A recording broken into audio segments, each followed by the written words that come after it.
यो हो बहसको साथमा नेपाल टेलिकमको 4G नै पर्फेक्ट छ। नेपाल टेलिकम, राष्ट्रको सञ्चार। गरिमा विकास बैंक, एक्सेस टु ऑल।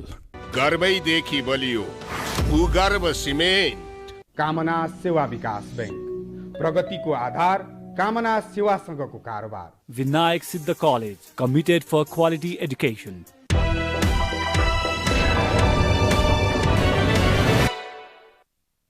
नमस्कार, यो बहसमा म यहाँहरूलाई हार्दिक स्वागत गर्दछु। जीवराम भण्डारी। आज यहाँहरू सामुन्ने उपस्थित हुनुहुन्छ डाक्टर सीके राउत। उहाँ जनमत पार्टीका अध्यक्ष हुनुहुन्छ। उहाँसँग आज म समसामयिक जिज्ञासाहरूलाई उहाँ मार्फत आम दर्शकलाई सम्बोधन गराउने प्रयत्न गर्नेछु। सीके राउत नेपाली समाजमा कुन रूपमा उहाँको पहिचान बन्यो भने उहाँले अन्यथा ठान्नु पनि हुने छैन, किनभने कुनै न कुनै ढङ्गले नेपाली जनको एक खाले धारणा सीके राउत विखण्डनकारी हो, विखण्डनवादमा उहाँ विश्वास गर्नुहुन्छ र नेपाल देशको स्वत्व, अस्तित्व र आफ्नोपनमाथि विश्वास गर्नुहुन्न। तर एउटा समय त्यस ढङ्गले जसरी उहाँका बारेमा जो धारणा बनेको थियो, फलत उहाँले विक्रम सम्वत 2076 साल 2/6 मा उहाँले निर्वाचन आयोगमा जनमत नामको पार्टी दर्ता गराउनु भयो। फलत त्यही रूपमा 2/6 मा उहाँलाई जनमत पार्टीको मान्यता प्राप्त भयो। त्यसभन्दा केही समय अगाडि विक्रम सम्वत 2076 साल फागुन 24 गते प्रधानमन्त्री केपी शर्मा ओली र उहाँ बीच एक खाले सम्झौता भयो। त्यहाँ गृह मन्त्रालयले संयोजन गरेको थियो राष्ट्रिय सभा गृहमा। म त्यो झलझल सम्झिरहेको छु। त्यो 11 बुँदे सम्झौतासँगै उहाँ नेपाली समाजमा राजनीतिको माध्यमबाट आमूल परिवर्तन सम्भव छ भन्ने सायद दृष्टिकोणका साथ राजनीतिमा क्रियाशील हुनुहुन्छ। डाक्टर सीके राउत एउटा होनहार विद्यार्थी। पुल्चो क्याम्पसबाट उहाँले BE पास गर्नुभयो। त्यसपछि जापानको टोकियो युनिभर्सिटीबाट उहाँले IT मा मास्टर्स गर्नुभयो। त्यसको लगत्तै उहाँ बेलायतको क्याम्ब्रिज युनिभर्सिटीबाट उहाँले इन्फर्मेसन इन्जिनियरिङमा उहाँले PhD गर्नुभयो। फलत तत्पश्चात उहाँ अमेरिकातिर सोझिनुभयो र अमेरिकाको रेथन भन्ने एउटा कम्पनीमा उहाँले एउटा वैज्ञानिकको रूपमा काम गर्नुभयो, जुन रेथनले मिसाइल निर्माण गर्छ। अर्थात् उहाँको पृष्ठभूमि के देखा पर्छ भने अब्बल दर्जाको एउटा विद्यार्थी। त्यो धेरै जसो नेपाली समाजमा जो गरिबी छ, अभाव छ, पछौटेपन छ, त्यस्ता मानिसहरूका लागि युरोप र अमेरिका, जापान यो यस्तो देश हो, त्यो सपनाको देश।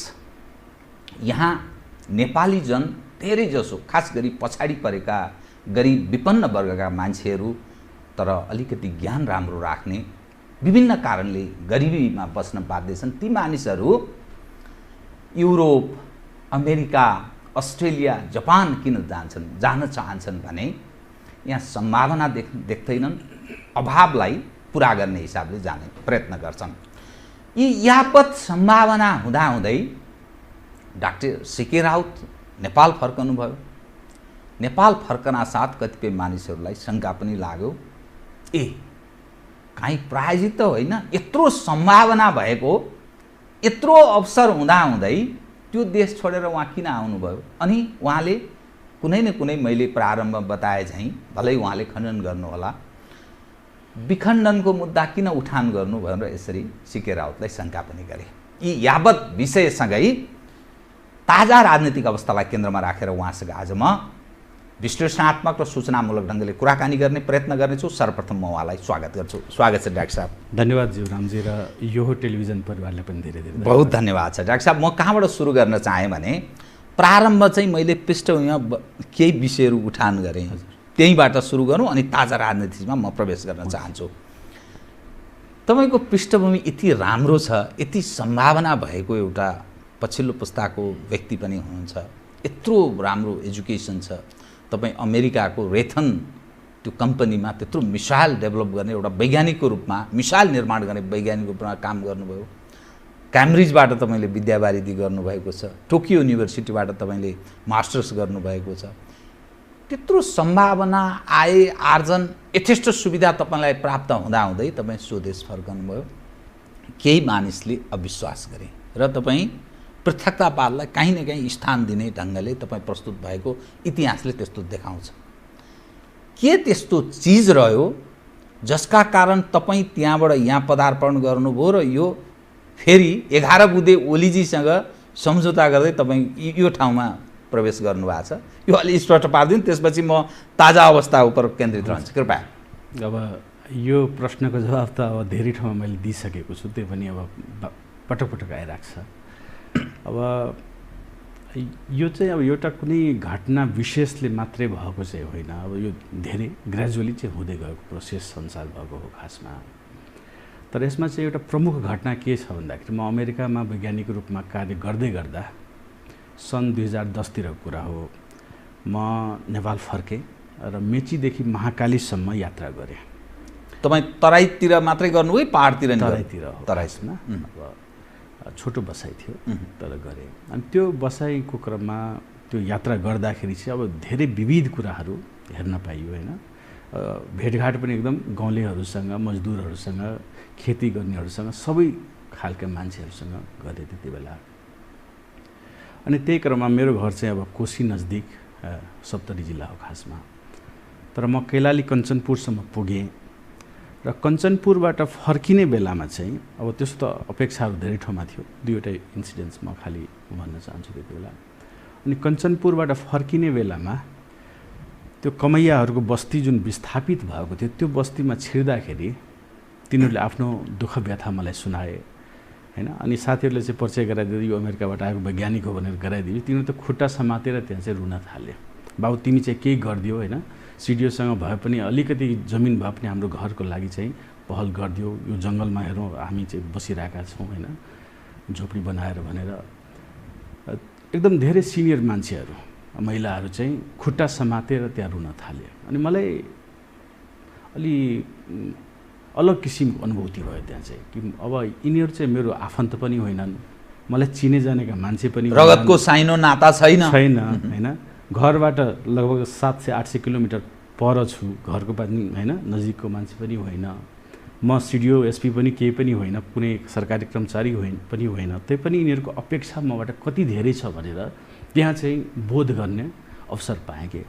अनि मेरो त होइन अपेक्षा त मान्छेहरूले यहाँबाट गरेका रहेछन्, यहाँका मान्छेहरूले मबाट ठुलो अपेक्षा राखेका रहेछन्, यहाँको समाजले मबाट ठुलो अपेक्षा राखेका छन् र त्यो अनुभूति मेरो आवश्यकता चाहिँ यहाँ छ, यहाँ चाहिँ परिवर्तन गर्नुपर्ने आवश्यकता यहाँ रहेछ भनेर त्यो आवश्यकता ठोस रूपमा त्यहाँ चाहिँ एउटा देखियो है।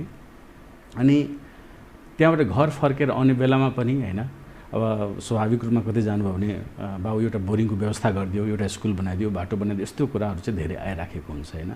अनि त्यो चाहिँ आफ्नो गाउँलेहरूले पनि त्यस्तो खालको गरेपछि, तर अब तपाईँ अमेरिकामा वैज्ञानिक भए तापनि यहाँ चाहिँ एउटा बोरिङ गर्नलाई पनि त्यही प्रशासनको च्यानल थ्रु नै जानुपर्ने हुन्छ, केही पनि कुरा गर्नलाई त्यही प्रशासन वा राजनीतिको च्यानल थ्रु नै जानुपर्ने छ। र त्यति बेला चाहिँ म एकदम निरीह जस्तो के, अब गर्न चाहिँ खोज्ने गाउँलेहरूको लागि पनि, तर निरीह जस्तो मनमा केही गरौँ जस्तो लाग्छ तर अब गर्न सकिँदैन। अनि त्यो भएर चाहिँ होइन म चाहिँ अब छिट्टै फर्किनुपर्छ, मेरो आवश्यकता यहाँ नेपालमा छ, यहाँका मान्छेहरूले मबाट ठुलो अपेक्षा राखेको छ, समाजले ठुलो अपेक्षा राखेको छ र तुरुन्तै फर्किनुपर्छ भनेर बोध चाहिँ त्यहाँबाट यी दुईवटा घटनाबाट आएर मैले त्यो फर्किने बित्तिकै एउटा डकुमेन्ट्री पनि बनाएँ, ब्ल्याक बुद्धाज। त्यही त्यो प्रोफेसनली खिचेको भिडियो थिएन होइन, अब आफूले घुम्ने बेलामा यसै खिचेको थिएँ, त्यसैलाई आधार मानेर ब्ल्याक बुद्धाज डकुमेन्ट्री पनि बनाएँ। त्यो ठाउँ देखाएँ पनि हार्वर्ड युनिभर्सिटीहरूमा, त्यो देखाइयो पनि त्यहाँ स्क्रिनिङ गरेर।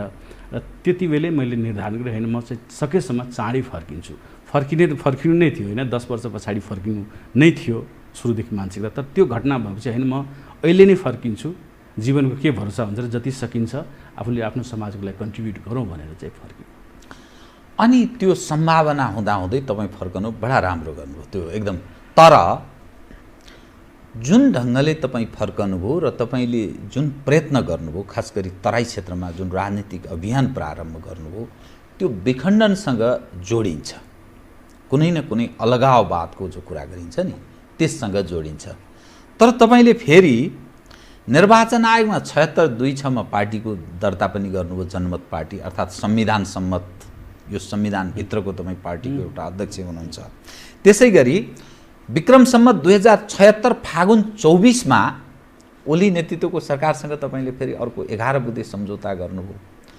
त्यस अनुरूप तपाईँ अहिले सन्तुष्ट हुनुहुन्छ?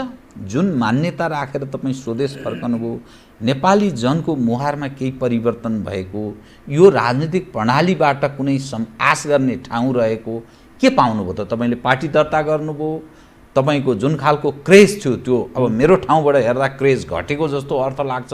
यो समग्र दृष्टिकोण तपाईँ जुन मानिस स्वभावैले अलिकति विद्रोहात्मक भावना भएपछि मानिसको आकर्षण बढ्छ, नयाँ पुस्ता पनि आकर्षित हुन्छ। जसरी माओवादी उप 51-52मा जुन खालको आकर्षण थियो, 62सम्म जुन उहाँ प्रचण्डजीले राख्नुभयो, अहिले हेर्नुहोस् कहाँ पुगेको छ। ओलीजीको पनि एक समय कस्तो थियो, अहिले कहाँ पुग्यो। त काङ्ग्रेसको पनि विगतमा त्यस्तो थियो, अहिले कहाँ पुग्यो। क्रेज त्यसरी घट्छ। त तपाईँको पनि त्यही अवस्था जस्तो मलाई लाग्छ। तपाईँ अनि के पाउनुभयो तपाईँले? अब हामीले अघि पनि भन्यौँ, मूल उद्देश्य फर्किनु वा राजनीतिमा लाग्नुको उद्देश्य के थियो भन्दाखेरि यहाँ चाहिँ समाजले जुन रूपमा अग्रदिशामा जानुपर्ने थियो, जुन रूपमा समाजको भलाइ हुनुपर्ने थियो, त्यो गरिदिने मान्छेको अभाव देखेर हैन। हामी जस्तो अब मान्छेले सधैँ अमेरिकामा बस्दिने पढे लेखेका मान्छेहरू सधैँ राजनीतिबाट टाढा भागेपछि त राजनीति त अब अयोग्यहरूको हातमा जाने भयो। त्यो देखेर के राम्रो होस् भनेर हामी राजनीतिमा आएको। हामी चाहिँ कुनै विरासतको राजनीति, मेरो हजुरबा बा राजनीतिमा हुनुहुन्थ्यो, मन्त्री बन्नुभएको थियो भनेर हामी चाहिँ राजनीतिमा आएका होइनौँ। त्यो महसुस गरेर हामी राजनीतिमा प्रवेश गर्यौँ ताकि केही राम्रो होस्, राम्रो मान्छे चाहिँ लागोस्, अरू पनि युवाहरू, पढे लेखेका युवाहरू, प्रोफेसनलहरू लागुन् भनेर चाहिँ हामी लाग्यौँ। र यसको मूल कारण चाहिँ समाजको उत्थान होस् भनेर। र यावत कुरा त्यसपछि चाहिँ मेकानिजमका कुराहरू मात्रै आउँछन्।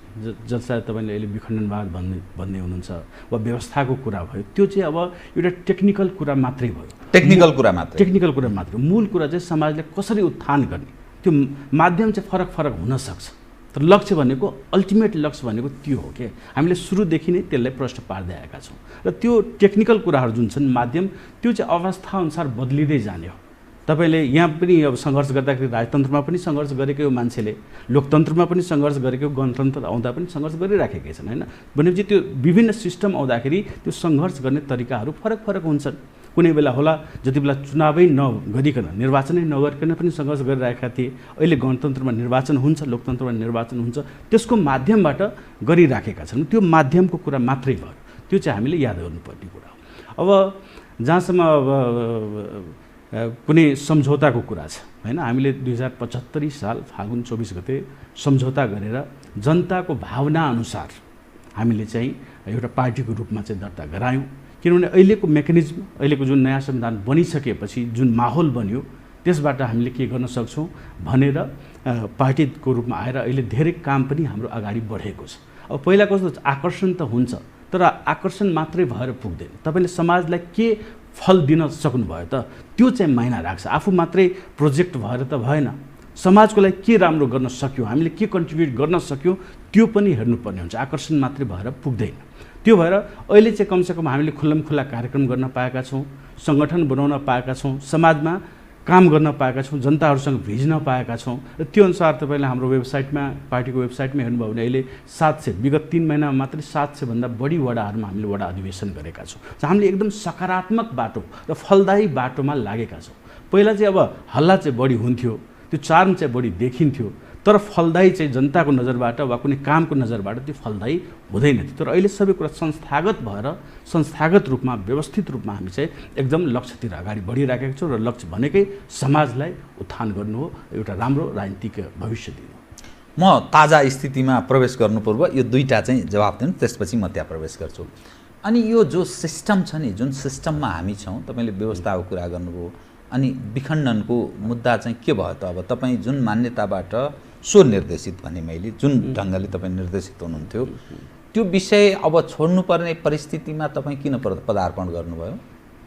अब जनताले चाहेको अनुसार नै हामीले गर्ने हो। जनताले के चाहन्छन् होइन। अब हामीले जस्तै म राजनीतिमा नै प्रवेश गर्दा it's too good to be true जस्तो भयो क्या। मान्छेहरू पत्यारै नगर्ने। अब यो अमेरिकामा यत्रो करोडको जब छोडेर किन आयो, यत्रो सबै कुरा भाउ हुँदाहुँदै किन प्रारम्भ तपाईँ माथिको त्यो प्रश्न बिट्रु भयो क्या खासमा। भनेपछि यहाँ अब जनताको जुन स्तरको चेतना छ, जुन स्तरको माग छ, जनताले जे स्तरले बुझ्न सक्छन्, काम गर्न दिन पाउँछन्, ती अनुसार नै हामीले चल्ने हो।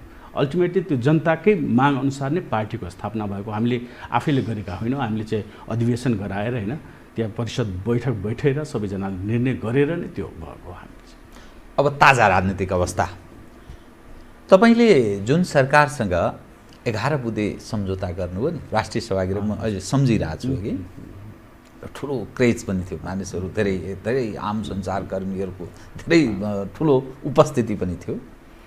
ओलीजीले गौरव पनि व्यक्त गर्नुभएको थियो, तपाईँलाई ठुलो जितको रूपमा आफूलाई त्यसरी स्थापित गर्ने प्रयास गर्नुभएको थियो।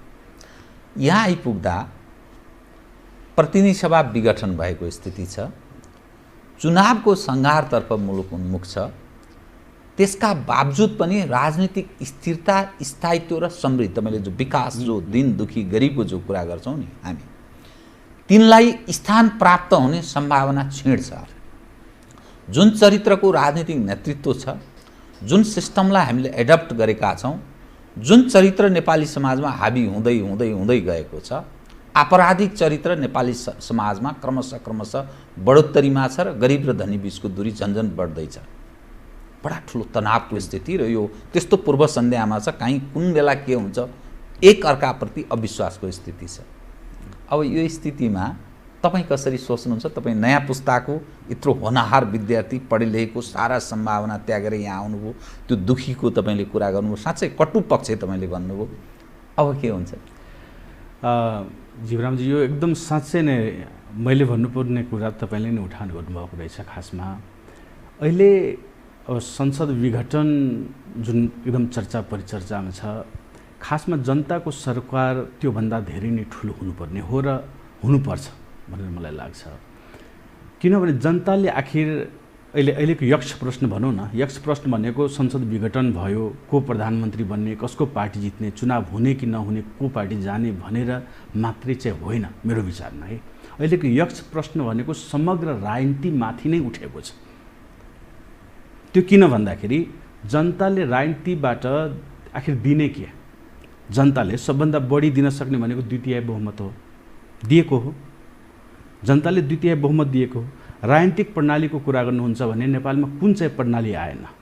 सबैको हामीले परीक्षण गरिसक्यौँ। कुन चाहिँ प्रणाली आएन होइन? एकल वंशीय आयो, राणाकालीन आयो होइन, राजतन्त्र आएकै हो, लोकतन्त्र आएकै हो, गणतन्त्र आएकै हो, सङ्घीय प्रणाली आएकै हो। भनेपछि जनताले राजनीतिक व्यवस्था पनि जुन जुन ल्याउनु पर्ने थियो त्यो सबै ल्याएर देखेकै छन् होइन। भनेपछि जनताले दिन सक्ने 2/3 पनि दिएकै हो, सबै राजनीतिक प्रणाली हेरेकै हो। भनेपछि अब चाहिँ दिन सक्ने जनताले के कुरा छ त? बाँकी हामीले राजनीतिबाट अपेक्षा गर्नलाई अब जनताले चाहिँ दिने के त? दिनुपर्ने सबै कुरा त सिद्धियो हो। भने तैपनि 2/3ले दिँदा पनि सरकार चल्न सकेन। संहितामा गइसक्दा पनि प्रदेश नम्बर 2 को हालत हेर्नुहोस्, अरू प्रदेशहरूको पनि हालत हेर्नुहोस्, परिवर्तन खासै देखिँदैन, झन् होइन खराब स्थितितिर गइरहेको छ। स्थानीय सरकार त्यत्रो पावरफुल बनाइदिँदा पनि त्यहाँ भ्रष्टाचारले चरम सीमा नागेको छ, दमनले चरम सीमा नागेको अवस्था छ। भने जनताले अब चाहिँ गर्ने के? त्यो आजको यक्ष प्रश्न हो। एउटा सानोतिनो भुलैया होइन कि ल यो पार्टी खराब भयो फेरि अर्को पार्टी ल्याउने भनेपछि फेरि त्यही 2-3 पार्टीमध्ये नै चयन गर्ने हो। फेरि होइन प्रधानमन्त्री खालि यदि समस्या हो भने प्रधानमन्त्री फेरि त्यही 3-4-5 जनामध्ये फेरि एउटा सेलेक्सन गर्ने हो भने त्यो त समाधान भएन भने त हामीले पटक हेऱ्यौँ नि यहाँ। आजको यक्ष प्रश्न भनेको समग्र राजनीतिमाथि नै प्रश्न चिन्ह उठेको अवस्था हो। र त्यही भएर हामीले र खास गरी म जनतासँग आह्वान गर्न चाहन्छु, यदि यही साइकल दोहोऱ्याइराख्ने हो भने राजनीतिको कुनै प्रश्नै छैन। अब त मान्छेहरूले त्यही भएर अहिले युवाहरू जुन लाखौँ युवाहरू विदेशी न बाध्य भयो नि भइराखेका छन्, अझै पनि यस्तो कोरोना कालमा पनि अझै पनि विदेशी न बाध्य भइराखेका छन्। जबकि मैले हिजो पनि समाचारमा पढेँ कि उताबाट लासका यति बाकस आइराखेका छन् कि एयरपोर्टमा सन्नाटा छाइराखेको अवस्था छ।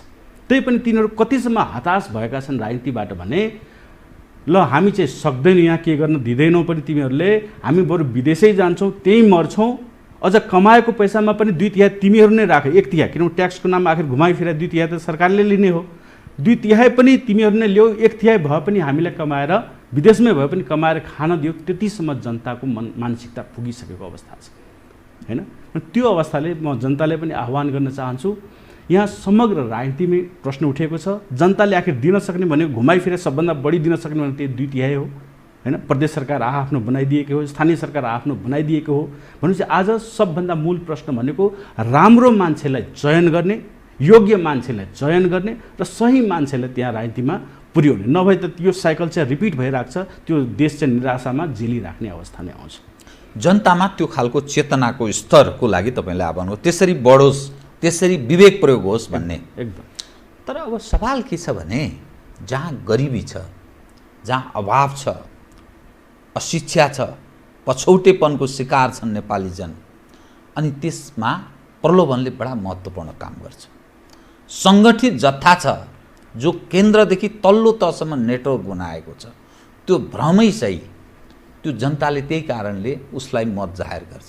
तपाईँ जुलुसमा हेर्नुहोस्, यही काङ्ग्रेस, यही कम्युनिस्ट, यही अर्को पक्ष, यिनैकै पछि मान्छे लाग्छन्।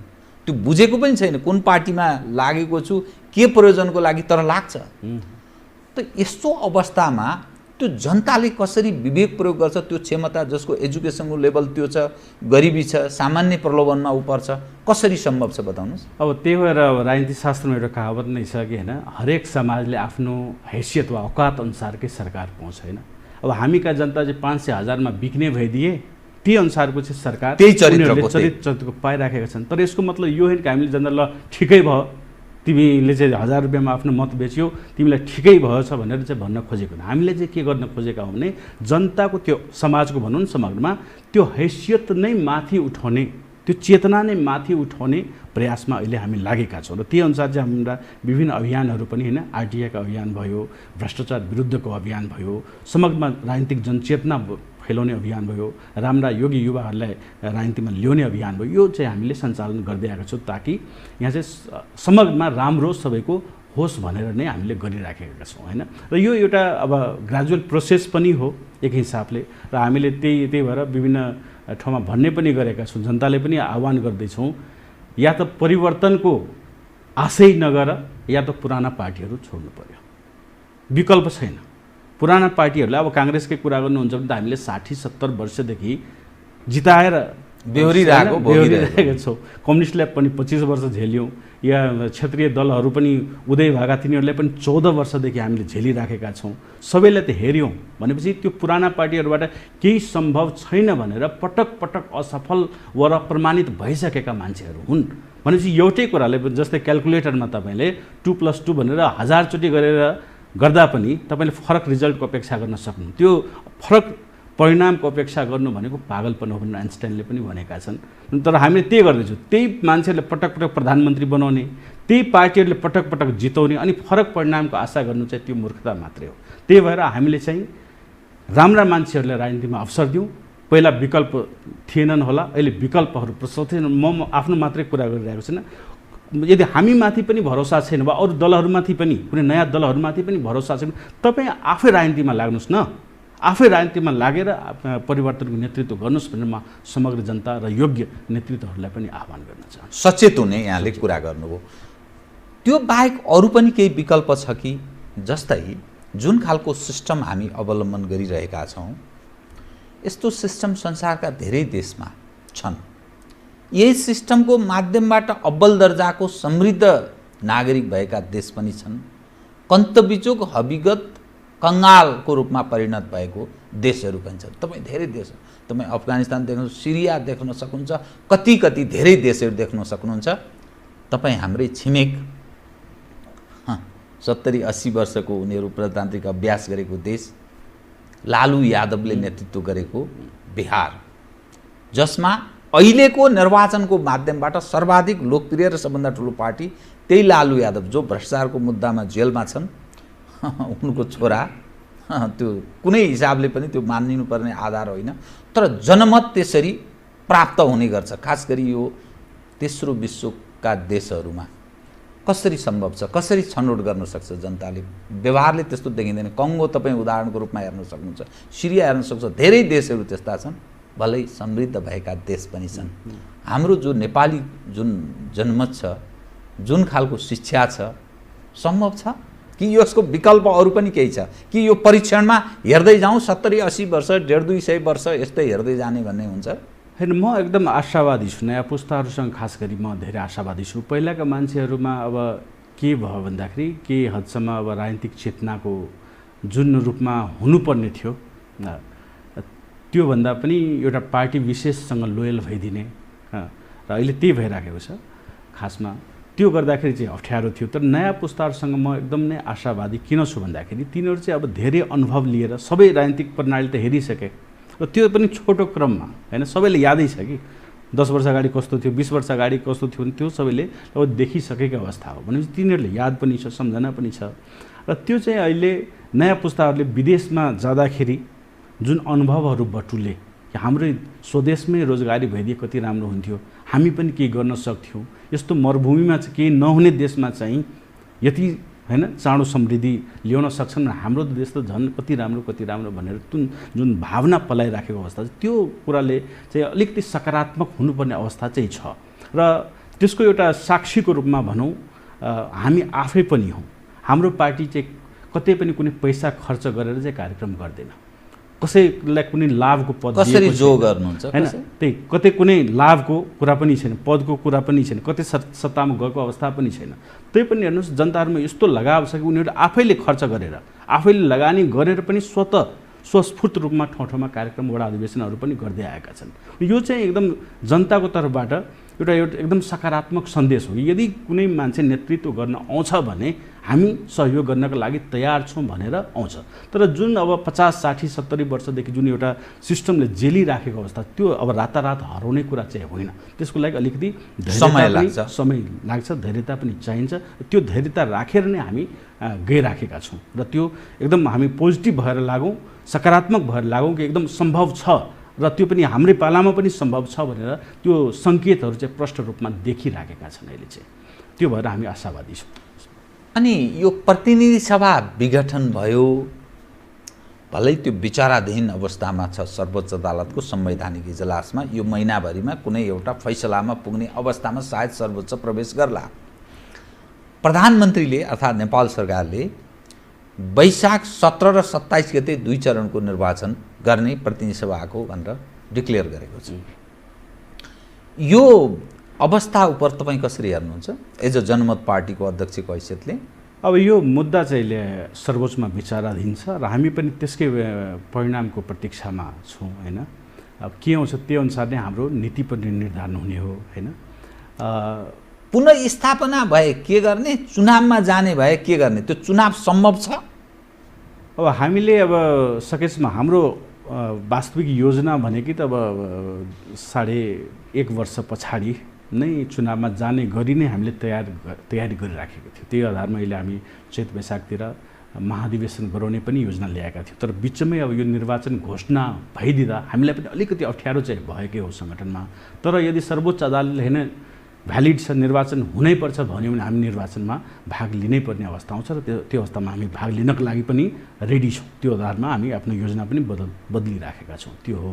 अब यो कति सम्भव छ छैन भन्ने कुरा चाहिँ अब निर्वाचन आयोगले पनि भन्नुपर्ने हो। र यस विषयमा खास गरी मेरो एउटा अब हाम्रो समग्र पार्टीकै एउटा धारणा के छ भन्दाखेरि अहिले चाहिँ लाखौँ योग्य मतदाताहरू चाहिँ मतदाता सूचीबाट नामाकरण हुनबाट वञ्चित भएको अवस्था छ अहिले चाहिँ। र एकाएक चाहिँ 81 चाहिँ यसरी निर्वाचनको मिति तय गरिदिँदाखेरि अब चाहिँ त्यो ब्लक हुने भयो। नाम सङ्कलनै त्यसरी भएको पनि छैन होइन। त्यसको लागि एउटा टाइम स्लट समय सीमा चाहिँ दिएर तिनीहरूलाई चाहिँ मतदाता नामावलीमा सूचीकृत गर्ने गरी चाहिँ केही प्रावधान ल्याउनै पर्ने हुन्छ भनेर हाम्रो आग्रह चाहिँ नेपाल सरकार र निर्वाचन आयोग दुईटैलाई छ।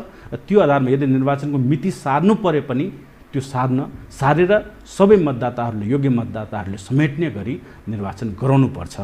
अर्को चाहिँ निर्वाचन आयोगलाई अब यो तत्कालै त सायदै होला, तर पनि म आग्रह के गर्न चाहन्छु भने विदेशमा हाम्रा लाखौँ योग्य मतदाताहरू रहेका छन् र तिनीहरू मतदाता मात्रै होइनन्, करदाता मात्रै होइनन्, तिनीहरूले चाहिँ यो देशको अर्थतन्त्रमा एउटा ठुलो योगदान दिइराखेका मान्छेहरू हुन्, यो देशलाई नै धान्ने मान्छेहरू हुन्।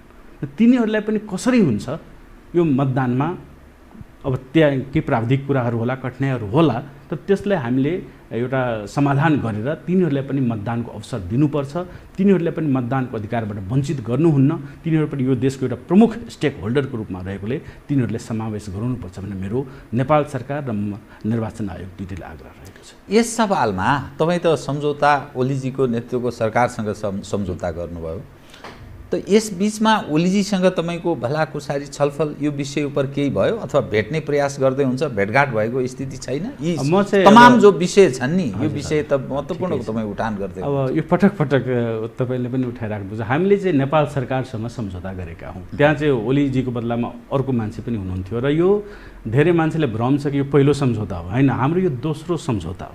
हामीले पहिलो सम्झौता भनेको 2071 सालमा सुशील कोइराला नेतृत्वको सरकारसँग 2 बुँदे सम्झौता गरेका थियौँ। 2 बुँदे गरेका, त्यो चाहिँ अब हाइलाइट भएन त्यति बेला, अहिले चाहिँ हाइलाइट भएको मात्र हो। भने हामीले जो सरकारमा बस्ने हो त्यसैसँग नै सम्झौता गर्ने हो, होइन, त्यो स्वाभाविक व्यक्ति गौण हो, व्यक्ति गौण है। त्यो सरकारसँग नेपाल सरकारसँग हामीले सम्झौता गरेर त्यो ठाउँमा काङ्ग्रेसकै सरकार भए उसैसँग हुन्थ्यो, अरूकै सरकार भए अरूसँग हुन्थ्यो। त्यसमा कार्यान्वयन केही भएको छ त? त्यसमा जानु पर्दैन, धेरै हदसम्म त्यो कार्यान्वयन भएको छ। धेरै बुँदाहरू, अब त्यसमा बुँदाहरू पनि जेनरलै थिए, त्यस्तो थिएन, हामीले राजनीतिक रूपमा काम गर्न पाऊँ, होइन, त्यस्तै खालको बुँदाहरू थिए, त्यो सबै भइराखेकै छ।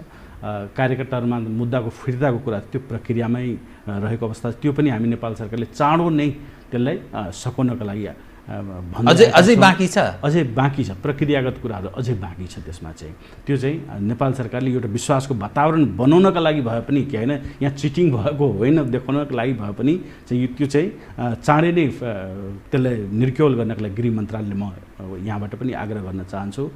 र जहाँसम्म प्रधानमन्त्रीजीसँग भेटघाटको कुरा पनि उठाउनु भयो तपाईँले, म काठमाडौँ आएको भनेको फाल्गुन चैतपछि अहिले हो भनेपछि अब भेटघाट हुने कुरै भएन। त्यो भएर म अब प्रायः जनकपुरमा बस्छु, काठमाडौँ कहिलेकाहीँ मात्रै आउने भएको हुनाले भेटघाट प्रायः मेरो सम्भव हुँदैन र भेटघाट यो बिचमा हाम्रो भएको छ। चुनाव यदि भयो भने तपाईँ आफै पनि प्रतिनिधि सभामा भिड्नुहुन्छ यसपटक? अब त्यो व्यक्ति विशेष चाहिँ गौण कुरा राख्छ, पार्टीले भाग लिन्छ। देशव्यापी रूपमा तपाईँहरू सहभागी हुने स्थिति छ? जहाँ जहाँ सङ्गठन बनेको छ त्यो ठाउँमा हुन्छ हाम्रो चाहिँ सहभागिता।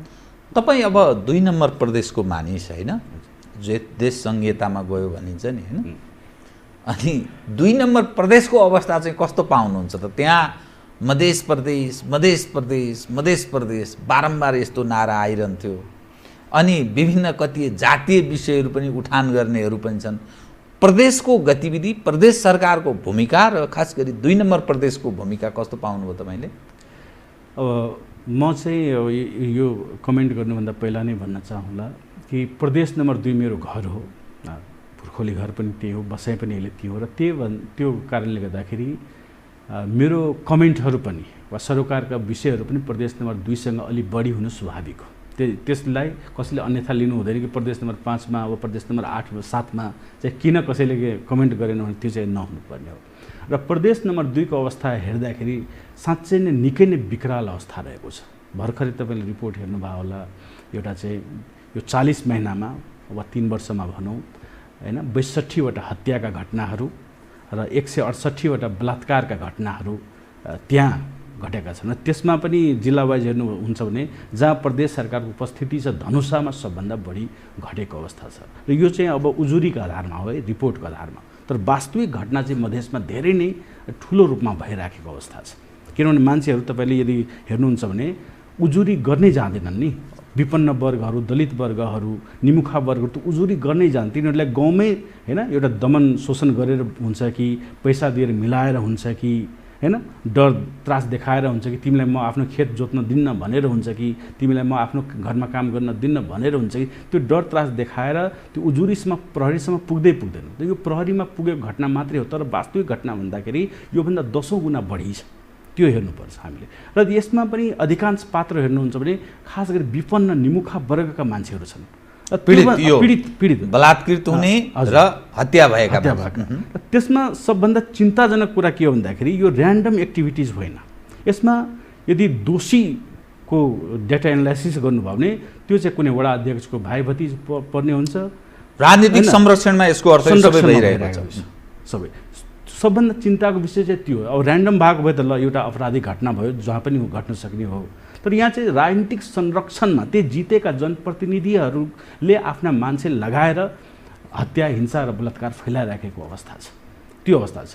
अहिले अब कोरोनाकै कालमा देख्नुभयो भने यति चरम भ्रष्टाचार भएको छ कि एउटा साबुन 30 रुपियाँमा पाइने साबुन 3,000को होइन दरले चाहिँ लाखौँमा भ्रष्टाचार गरेको अवस्था छ। तर हामीले हाम्रा कार्यकर्ताले उजुरी गर्दा पनि तपाईँले उल्टा हाम्रै कार्यकर्तामाथि दमन त्यहाँका प्रतिनिधिले गराइदिन्छन्। तर त्यो उजुरी अनुसार चाहिँ उनीहरूमाथि जनप्रतिनिधिमाथि कारबाही पनि हुन सकेको अवस्था। र यो म ओली सरकारले विशेष भन्न चाहन्छु, यदि आज होइन भनौँ 20 वर्ष पछाडि 25 वर्ष जस्तै हामी मनमोहन अधिकारीको सरकारले सम्झिन्छौँ, यदि कसैले ओली सरकारले 20 वर्ष पछाडि 25 वर्ष पछाडि सम्झियो भने के को लागि महत्त्वपूर्ण वा के को लागि प्रख्यात थियो भन्दाखेरि भ्रष्टाचारलाई घर घर पुर्याउनका लागि म एक फ्रेजमा भन्दाखेरि त्यो भन्न चाहन्छु। र त्यही भएर म ओली सरकारसँग वा नेपाल सरकारसँग आग्रह गर्न चाहन्छु, यदि तपाईँले आफ्नो कार्यकाललाई रिमार्केबल बनाउनु छ, ऐतिहासिक बनाउनु छ भने यो ऐतिहासिक अवसर थियो। एक त 2/3 सरकार होइन जति बेला पनि राम्ररी जे अप्ठ्यारो छ त्यसलाई निर्क्युल गरेर अगाडि बढ्न सक्ने अवस्था थियो।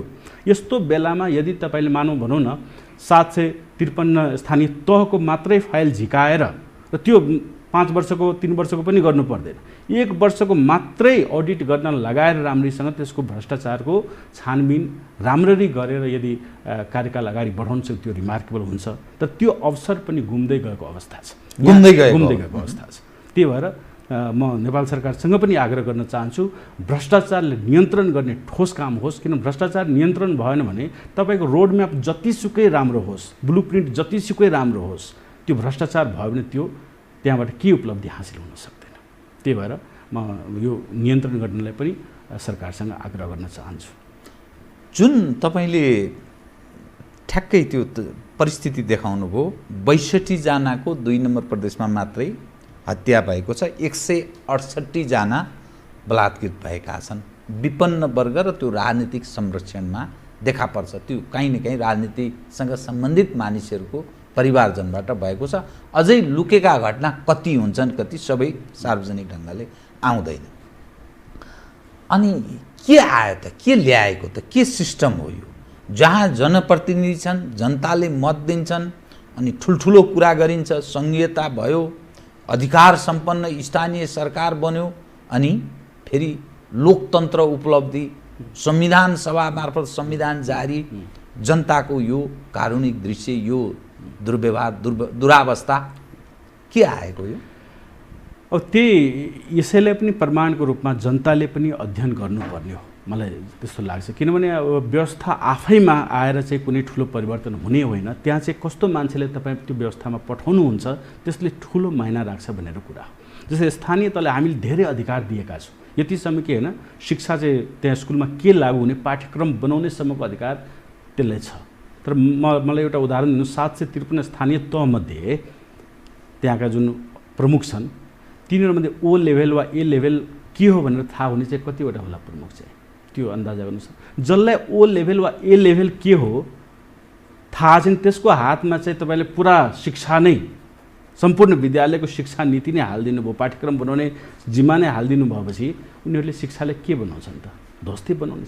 त्यहाँ त सही मान्छेको चयन भने व्यवस्थामा कुनै कमी थिएन, अधिकार दिनमा कुनै कमी भएन त्यहाँ चाहिँ। तर सही मान्छेको चयन नभइदा कस्तो मान्छे चयन भएको छ भन्दाखेरि टिकट पाएको मान्छे हेर्नुहोस्, त्यो ठेकेदारहरू छन्, कुनै डकैतहरू छन् कुनै ठाउँमा होइन, भ्रष्टाचारमा एकदम चुल्लुमा डुबेका मान्छेहरू छन्, त्यस्ता कुनै सामन्तहरू छन्। राणाकालमा पनि त्यही थिए, लोकतन्त्रमा पनि त्यही थिए, पञ्चायतमा पनि थिए, गणतन्त्रमा पनि त्यही छन्। त्यहाँ पात्रको परिवर्तनै भएन, व्यवस्था परिवर्तनले मात्रै खासै अर्थै राखेन। त्यही कारणले गर्दा पात्र त्यही भएपछि त मतलबै भएन। त्यो कारणले गर्दाखेरि यो एउटा अध्ययनको रूपमा जनताले पनि लिनुपर्ने हो कि हामीले कस्तो मान्छेले पठायौँ। व्यवस्थामा त कुनै कमी थिएन, व्यवस्था त संसारले सर्वोत्कृष्ट भनेको व्यवस्था, गणतन्त्र, सङ्घीय गणतन्त्र हामी कहाँ छ, स्थानीय तहमा ठुलो अधिकार दिएको अवस्था छ। तर पात्र चयन सही नभइदिँदाखेरि त्यो घाटा हामीले बेहोरिराखेका छौँ। र यसका 1-2वटा अझै उदाहरण म दिन चाहन्छु। प्रदेश नम्बर 2बाट कृपया जस्तै मलर सादा तपाईँको भोकले गर्दा खेतमा छटपटाएर ज्यान दिन बाध्य भएन। त्यहाँ त स्थानीय सरकार त थियो नि, स्थानीय सरकारले तर दलित बस्तीमा राहत वितरण गर्न अस्वीकार गरे त्यहाँ चाहिँ। र त्यो घटना भइसक्दा पनि चाहिँ राहत वितरण गरेन दलित बस्तीमा। र त्यो नगर्दाखेरि चाहिँ 3 दिनको भोको मल्लर सदा चाहिँ खेतमा छटपटाएर मर्न बाध्य भयो। त्यही राजु सदा अहिले प्रदेश सरकारले एकदम ठुलो गर्व गर्छ कि प्रदेश सरकार प्रदेश अस्पतालहरू मेरो अधीन छ भनेर भनिरहेको छन् होइन। तर त्यहाँ गरे के भन्दाखेरि त तपाईँले अब समग्रमा डाटा नै हेर्नुभयो भने अब स्वास्थ्य मन्त्री पनि त्यहीबाट हुने पटक पटक भएकै छन्, त्यही पार्टीका मान्छेहरू अहिले भर्खरै पनि भएकै थिए। तर कोरोना काल आएपछि त्यहाँ कतिवटा आइसियु थियो त, कतिवटा भेन्टिलेटर थियो प्रदेश नम्बर 2 र 7वटा आइसियु भेन्टिलेटरहरू आएको डाटा हामीले नयाँ पत्रिकामा पनि पढेका हौँ, अरू पत्रिकाहरूमा पनि आएका थिए। त्यो अवस्था चाहिँ एउटा पुरा 55 लाख जनसङ्ख्या भएको होइन प्रदेशमा 2वटा आइसियु 7वटा भेन्टिलेटर भएको अवस्था हामी कहाँ थियो। त्यो त एकदम विकराल अवस्था हो नि। र त्यही भएर त्यही प्रदेश अस्पतालमै धनुषाकै प्रदेश जनकपुरकै प्रदेश अस्पतालमा राजु सदा छटपटाएर प्राण दिन बाध्य भए। त्यो छटपटाएको भिडियो नै बाहिर आएको थियो होइन CCTVमा।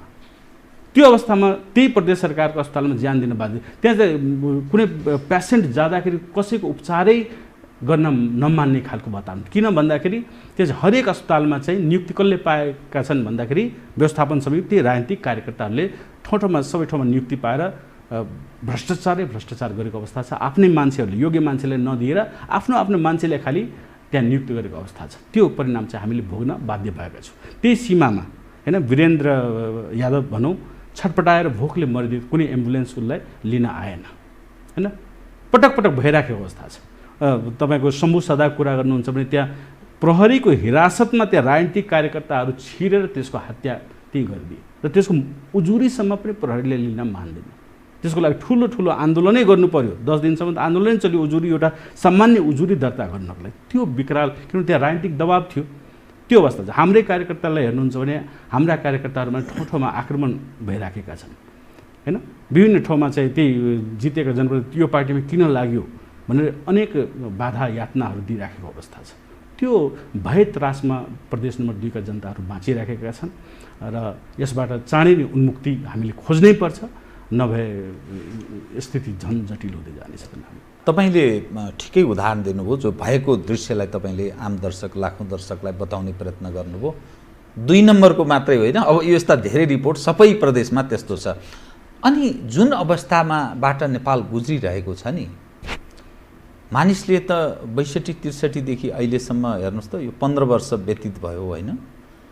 46 मा फेरि एक खाले परिवर्तन भयो। त्यो समग्र हेर्दाखेरि लामो समय नेपाली जनको यही राजनीतिमै केही परिवर्तन भयो भने केही हुन्छ कि भन्नेमै बितेको छ। यो टोलरेट गरिरहन्छ। मान्छेको धैर्यको एउटा लिमिटेसन हुन्छ नि। तपाईँलाई के लाग्छ यो यसैमा सुधार हुन्छ? मानिसले चाहिँ त्यो चेतनाको स्तर त्यसरी बढाउँछन् र मानिसले यही सिस्टमभित्र सुधार गर्छन् भन्ने लाग्छ कि यो थेगिन यही रूपमा चाहिँ जाने हो भने कठिन? किनभने आगामी दिनमा जो चुनाव होला अहिले पनि फेरि मानिस भन्दैछन् जसरी कम्युनिस्टहरूलाई झन्डै 2/3 बहुमतको निकटको अवस्था रह्यो। 753 मा झन्डै 65-70% कम्युनिस्टहरूको वर्चस्व छ स्थानीय तहको सरकार। 7 प्रदेश मध्येमा 6 प्रदेश कम्युनिस्टको रह्यो, 1 प्रदेश मधेस केन्द्रित दलको, मधेस केन्द्रित भनिने दलको। त आगामी दिनमा जो चुनाव हुन्छ अब त झन् केन्द्रको कुरा गर्दा हङ पार्लियामेन्टतर्फ उन्मुख हुने, स्थानीय तह गन्जागोल हुने, अब झन्झन त्यो दलदलमा फस्दै गएको छ जस्तो लाग्दैन तपाईँलाई? अब के हदसम्म त फस्दै गएकै हो र त्यसैले हामीले सुरुमा पनि जनताले नै आग्रह गर्यौँ कि 2टा तरिकाहरू छन् खासमा। एउटा त जनता नै आफू सचेत हुनु पर्यो कि हामीले त वास्तवमा जति व्यवस्थाहरू ल्याउनु थियो ल्याइसक्यौँ, जे कुरा बढीमा दिन सक्यो त्यो पनि दिएकै हौँ होइन। स्थानीय तहमा जितायौँ, प्रदेश सरकार आफ्नो बनायौँ होइन, 2/3 सङ्घीय सरकारलाई दियो। योभन्दा बढी जनताले आखिर दिन सक्ने के छ त? कर तिरेकै जनताको तर्फबाट गर्नुपर्ने सबै चिज गरिसक्यो। त्यहाँ जनताको तर्फबाट के भएन भन्दाखेरि त सही पात्र र पार्टीको चयन भएन होइन। कुनै पार्टीले गल्ती गरे पनि त्यसैलाई चाहिँ यो आफ्नो पार्टी भनेर चाहिँ पुलपुल्याइ राख्ने अवस्था रह्यो।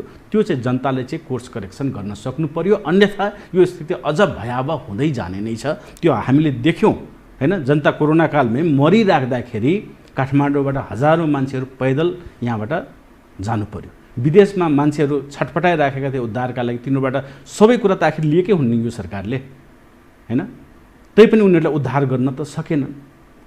त्यो सबभन्दा सङ्कटकालको अवस्थामा होइन महिनौसम्म लकडाउन रह्यो, त्यो अवस्थामा मजदुरहरू कसरी खाइराखेका छन्, किसानहरू कसरी खाइराखेका छन्, भोकै छन् कि त्योसम्म पनि केयर गर्न नसक्ने सरकारले आफ्नो औचित्य साबितै गर्न सकिराखेको छ। त्यो अवस्था छ। त्यही भएर जनताले पनि सोच्नुपर्ने अवस्था छ, यदि हामीले त्यही 60-70 वर्षदेखि बार परीक्षण भएका पार्टीहरूलाई नै यदि चयन गर्ने हो भने, त्यही नेताहरूलाई नै बार चयन गर्ने हो भने त हाम्रो अवस्था झन्झन बिग्रिँदै नै जाने हो। त्यो त साबित भएको कुरा हो। तिनीहरू एक्सपायर्ड मेडिसिन जस्ता हुन् होइन, म्याद गुज्रेका दबाई औषधिहरू जस्तै हुन् भनेर हामीले जनताले पनि बुझ्नुपर्छ। अब एउटा कुरा के हुन्छ भने यो टप लेभलबाट पनि केही कुराहरूमा गर्न सकिन्थ्यो यदि अब जस्तो सिङ्गापुरको मोडेल जस्तो भयो होइन, ली कुआन यूको कुराहरू आउँछ। यदि एउटा लिडर पनि वास्तवमा सही ठाउँमा पुग्यो भने र उसँग यदि विल पावर छ भने उनीहरूले पनि केही हदसम्म गर्न सक्छन्। र म खुल्लमखुल्ला भन्छु, अहिले जति पनि राज्यका अङ्गहरू छन्, कुनै पनि अङ्ग, त्यो कुनै पनि अङ्ग 4-5 अङ्गमध्ये कुनै पनि अङ्ग होइन, कार्यपालिका, व्यवस्थापिका, न्यायपालिका, मिडिया, कुनै पनि स्तम्भ मात्रै पनि फेयर भइदिनु हो भने केही हदसम्म धेरै राम्रो हुन सक्थ्यो। मानव अहिले एउटा मात्रै इन्स्टिट्युसन भनौँ, अख्तियार मात्रै पनि यदि स्ट्रङ र इन्डिपेन्डेन्ट भइदियो भने धेरै कुरा सल्ट्याउन सक्थ्यो होइन। न्यायपालिका मात्रै पनि एकदम स्ट्रङ इन्डिपेन्डेन्ट भइदियो भने जुडिसियरी, त्यसले पनि धेरै कुरा सक्नु सक्यो। मिडिया मात्रै पनि एकदम फेयर भइदियो भने सकिन्छ। तर मिडिया पनि के छ, पार्टीगत लाइनमा एकदम डिभाइडेड छ सबैभन्दा होइन, खुल्लमखुल्ला प्रलोभन छ होइन। त्यो आधारमा कुनै पनि टप लेभलबाट पनि सम्भव थियो यदि कुनै एउटा इन्स्टिट्युसन मात्रै भए पनि एकदम स्ट्रङ र बोल्ड भइदियो भने त्यो पनि सम्भव छ, वा लिडरसिपै त्यस्तो बोल्ड भइदियो। तर मानव ओली सरकारकै कुरा गर्दाखेरि उहाँले कुरा त धेरै ठुलै गर्नुहुन्छ, तर भ्रष्टाचारमा त कारबाही नै हुँदैन। हाम्रो कार्यकर्ताहरूले हजारौँ उजुरी दिएका छन् र त्यो आफ्नो ज्यानलाई जोखिममा पारेर दिएका छन्। कति ठाउँमा ठेकेदारहरूले पिट्नलाई दिएका छन्, कति ठाउँमा झुटा मुद्दा लगाइदिएका छन्, प्रशासनले उल्टा दमन उनीहरूमाथि गरेर। तर त्यति गर्दा पनि कुनै कारबाही नै हुँदैन। आफूले अनुसन्धान गर्ने कुरा त टाढाको कुरा होस् होइन, त्यो अवस्था छ भने त्यो चाहिँ कमिटमेन्ट पनि त्यो देखाउनु पऱ्यो होइन। हामी परिवर्तनका पक्षमा छौँ, के राम्रो होस् भन्ने पक्षमा छौँ भनेर त्यो चाहिँ देखाउन सक्नु पर्थ्यो। त्यो चाहिँ विगतका सरकारले पनि देखाएन, यो सरकारले पनि त्यो कुराहरूमा चुक गरेकै हो।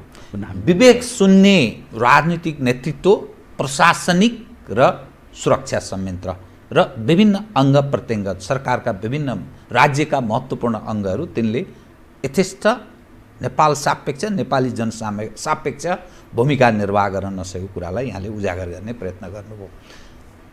अब म कार्यक्रमको अन्त्यतिर आएँ कि दुई विषय चाहिँ उठाइदिन्छु।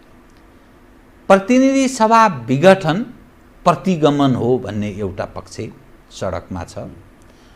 प्रतिनिधि सभा विघटन यो लामो समयदेखि गरियो, तर यसले खास जनता र नेपाली जन र नेपाल देशका लागि के काम गर्यो त्यो प्रतिनिधि सभा सदस्यहरूले भन्ने अर्को प्रश्न गर्छन् र फ्रेस म्यान्डेट, नयाँ जनमतमा जाने, जनताबाट मत लिने कुरा गर्छन्।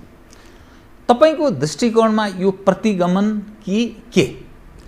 अब मैले अघि नै भने यो कुरा चाहिँ अदालतमा विचाराधीन छ होइन। अब के हुन्छ त्यो म भन्दैछु, एडिसनल कुरा भन्दैछु म, त्यो यावत कुरा छ। तर मेरो विचारमा प्रतिगमन भनेको यो सम्पूर्ण राजनीतिक प्रक्रिया जसरी देश चलाइराखेको छ, जसरी प्रदेश चलाइराखेको छ, जसरी स्थानीय सरकारले आफ्नो अधिकार दुरुपयोग गरिरहेको छ, त्यो सम्पूर्ण कुरा नै प्रतिगमन हो।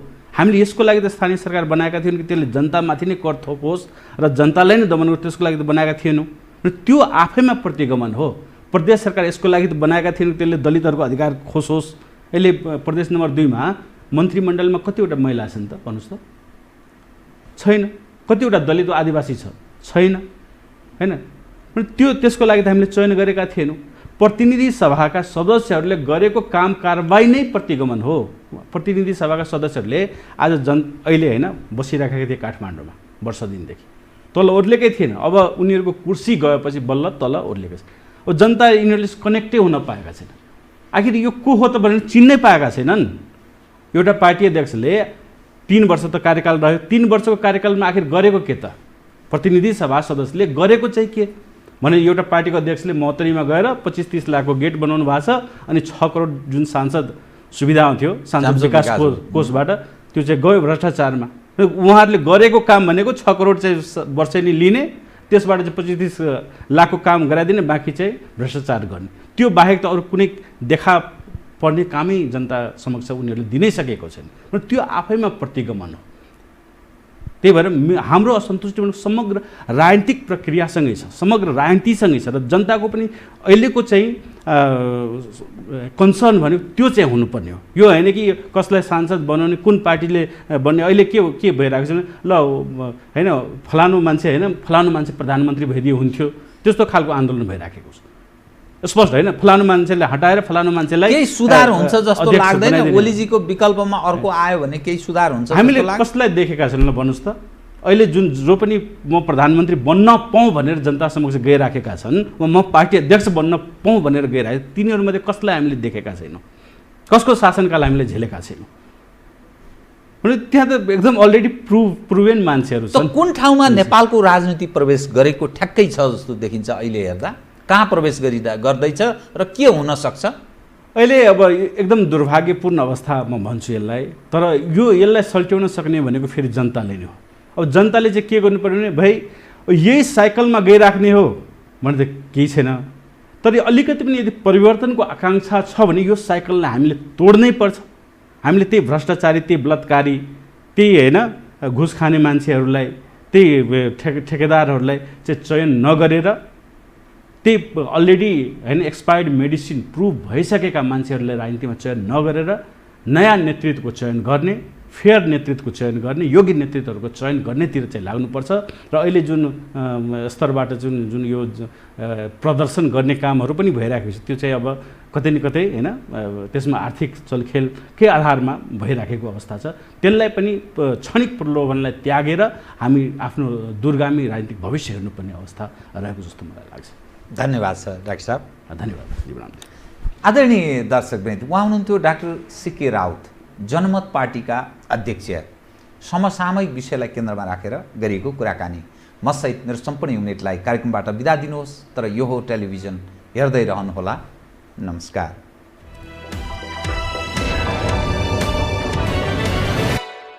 यो हो बहसको साथमा नेपाल टेलिकमको 4G नै पर्फेक्ट छ। नेपाल टेलिकम, राष्ट्रको सञ्चार। गरिमा विकास बैंक, एक्सेस टु ऑल। गर्वैदेखि बलियो भूगर्भ सिमेन्ट। कामना सेवा विकास बैंक, प्रगतिको आधार कामना सेवासँगको कारोबार। Vinayak Siddha College, committed for quality education.